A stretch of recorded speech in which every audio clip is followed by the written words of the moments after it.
Bah, moi je m'appelle Charlie, enchanté. Enchantée. Ok, donc la question du jour c'est qu'en penses-tu des riches, des ultra riches? Bah honnêtement c'est dramatique, je vais pas vous mentir, c'est un peu la tache noire en fait en France. Après c'est sympa parce que ça nous rapporte pas mal. Mais en fait, est-ce que vous pouvez m'expliquer honnêtement ce que vous entendez par riche? Bah, Bernard Arnault par exemple, je sais pas. T'as entendu ou pas tout à l'heure? J'ai entendu à peu près, mais après ils ont parlé très longtemps et ça m'a un peu endormie, donc je préférais. Je me suis dit, mais pourquoi ils attendent pas Sissi, la star, qui parle enfin de politique pour vous exprimer tout ça. Okay. Je suis en fac de sociaux. Voilà. Okay. Je suis en fac de sociaux et vous pouvez me poser des questions, allez-y. Ok, du coup. Bah là, la question c'est toi, qu'en penses-tu justement? C'est pas forcément genre un débat ou quoi que ce soit, c'est toi, qu'en penses-tu de l'inégalité qu'il y a entre les ultra riches et les ultra pauvres, par exemple en France? Est-ce que tu penses que c'est justifié ou pas?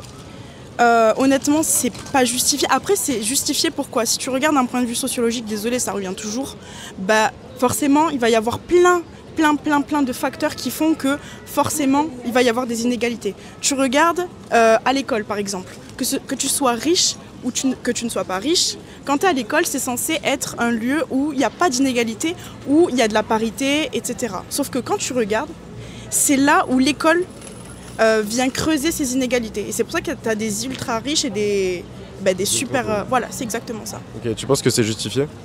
Non. Pourquoi? Non, parce que tout le monde a...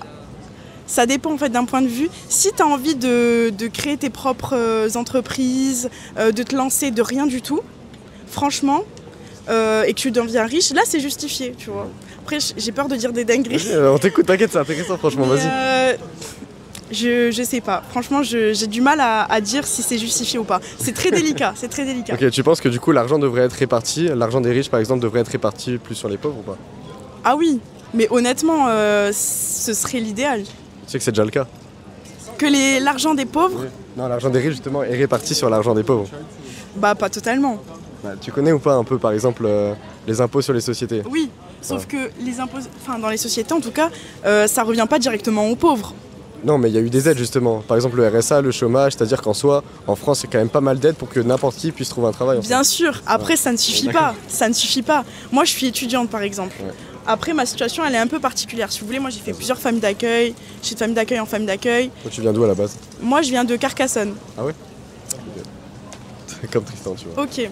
Et en gros, honnêtement, si aujourd'hui il n'y avait pas eu la bourse et l'aide du département, parce que du coup je touche ma bourse, 600 €, et comme je suis pupille de l'État, c'est-à-dire que je n'ai plus de parents aux yeux de l'État, et ben j'ai plus 600 €. Ça fait que j'ai 2200 € par mois. Donc bien. Je suis l'étudiante la plus riche de France, les gars. Ok, mais c'est bien du coup alors. Ouais, c'est trop bien. Ça veut dire que les aides t'aident alors? Oui, les aides, elles m'aident beaucoup. Voilà. Donc tu penses vraiment que... Bah concrètement, quelqu'un d'SDF, on va prendre cet exemple-là, comme tout à l'heure. Tu penses vraiment que quelqu'un d'SDF ne peut pas s'en sortir par exemple? Donc c'est-à-dire qu'il a forcément besoin d'augmenter par exemple les impôts des riches. Après, pour lui s'en sortir. Là tu me parles beaucoup d'argent. Si tu sors de l'argent, si tu parles d'un point de vue social, de l'intégration de l'individu, là c'est totalement différent. Bien sûr que d'un point de vue financier, il va pouvoir s'en sortir. D'un point de vue social, pourquoi il pourrait pas? D'un point de vue social, pourquoi il pourrait pas?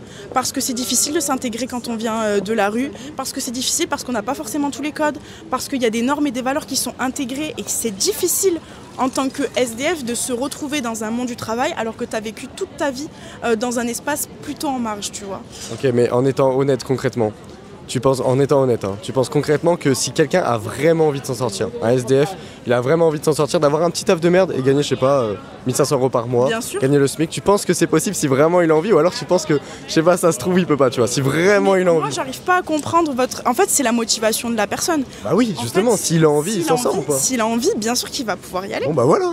Ça veut dire que les aides sont suffisantes et qu'il n'y a pas forcément besoin de prendre plus d'argent aux riches, on est d'accord? En fait, vous êtes riche, vous voulez juste... Non, pas forcément, peu importe. Ouais. Oui. Moi, je te dis, il a juste besoin de motivation. Bon bah voilà, alors ça vient pas justement des riches alors. Non, ni des aides qui sont pas... j'ai jamais dit que c'est... Là tu vas me vénérer parce que j'ai pas dit ça du tout. Vas-y, je t'écoute. J'ai dit que ça venait pas des... C'était pas un problème d'argent. Là c'est pas un problème d'argent qu'il s'agit là, c'est un problème on va parler social alors, on va aller sur ton domaine. On va parler social, vas-y. Exemple, si quelqu'un justement, il veut vraiment s'en sortir, encore une fois en étant honnête, tu penses qu'il peut ou pas? Je te parle pas d'argent, je te parle pas de social, je te parle en général. S'il veut, il peut. Voilà, bah c'est tout. Honnêtement, C'est tout. que tu sois après... Putain, c'est tellement plus complexe que ça, tu peux pas dire s'il veut, il peut, il y a plein d'autres choses. Oui, il y en a plein, mais si vraiment il a envie de s'en sortir, qu'il donne tous les moyens et qu'il met justement un process en place pour s'en sortir. Exactement. Tu penses vraiment qu'il y arrive? Je vais pas te mentir, moi au début, désolée je parle de moi parce que j'avoue que ma situation elle est un peu particulière. Mais au début, moi j'étais juste...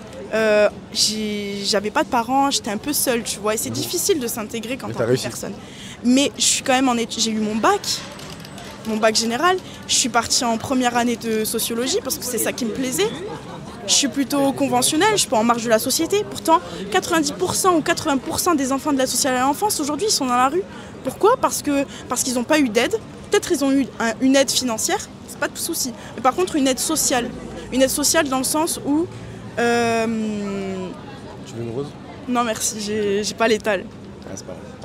Mais du coup, oui, 80% ils sont dans la rue parce qu'on les a pas aidés. Les assistantes sociales qui sont censées t'aider, ben voilà, elles sont souvent pas là ou. Non, je comprends.